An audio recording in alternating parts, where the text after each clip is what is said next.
says the Mexican government confiscates approximately 30,000 illegal firearms per year. When the guns are taken, they get dismantled and the metal is used to make other types of weapons that will later be utilized by their military.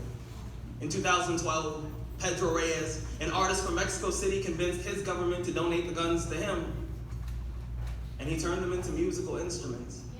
So somewhere there's a tambourine, a drum set, a guitar, all made out of things that were used to take people's lives, but now they create a sound that puts life back into people's bodies, which is to say, a weapon will always be a weapon, but we choose how we fight the war.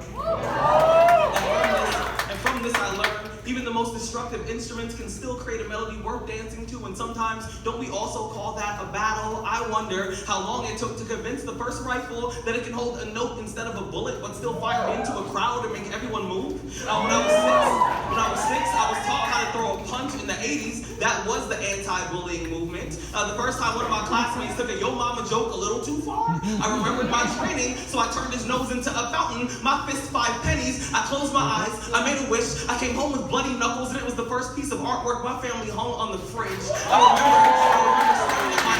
I remember staring at my hands the same way you stare at a midterm when all your answers are correct. I didn't know what class this was, but I did know I was passing, and isn't that what masculinity has become?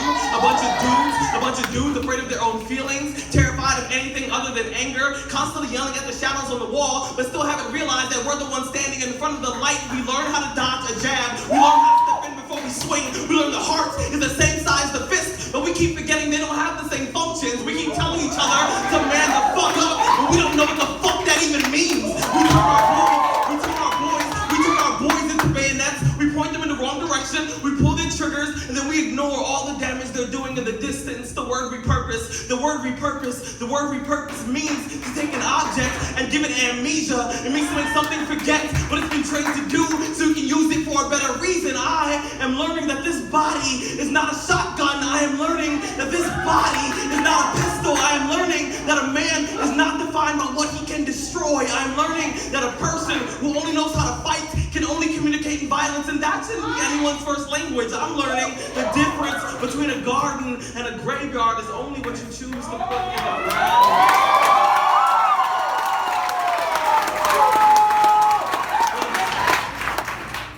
Once, I came across a picture of a strange-looking violin.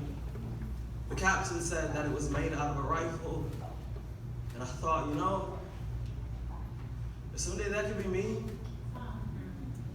See, last week while I was searching the internet, I found a list of products that are available in other countries but illegal in the US because they are too dangerous. Things like pufferfish and ackee fruit. I heard the next product that will be banned are plastic straws. The plastic isn't biodegradable. Instead of recycling, people just throw them away. They end up in landfills and in oceans. Basically, they're terrible for the environment. And personally, I believe this is all important. But the last time I went to a concert, I couldn't focus on the music. I spent the first 45 minutes analyzing the exit, scanning the room, trying to see if I could find anybody who wasn't happy to be there, anybody who looked like they might be comfortable turning a good time into a crime scene, anybody who wouldn't mind transforming an entire room of strangers into a pop-up cemetery full of people who just so happen to like the same songs. A shooter always seems obvious in the aftermath, after we hear what happened, after the photo is released, after we see his face, but the tricky part is identifying him before the gun goes off, before the bodies drop, before the blood begins to wonder why it's outside of the person it belongs to. Devin is 25. He stopped going to the Waffle House in Nashville after a man walked in with a semi-automatic rifle. Brittany is 41. She decided to homeschool her daughter after the shooting at Stoneman Douglas. Adam is 22. He stopped going to clubs after Omar Mateen killed 49 people at Post in Orlando. And I'm just wondering, at what point do we say this is also the environment? In 1988,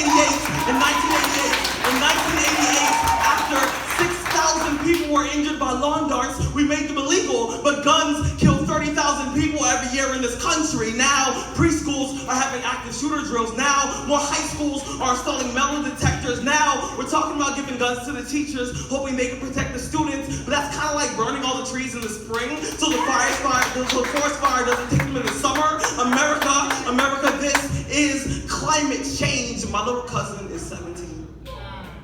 He asked me to take him tuxedo shopping for prom, so I get to his house at 3 o'clock, but he is not there. I call his phone and he doesn't answer. His mother says he's usually home from school by now. At 3:30, I have to stop myself from turning on the news. At 3:45, my hands are shaking. At 4 o'clock, I'm grasping at straws, staring out of the window, nervous,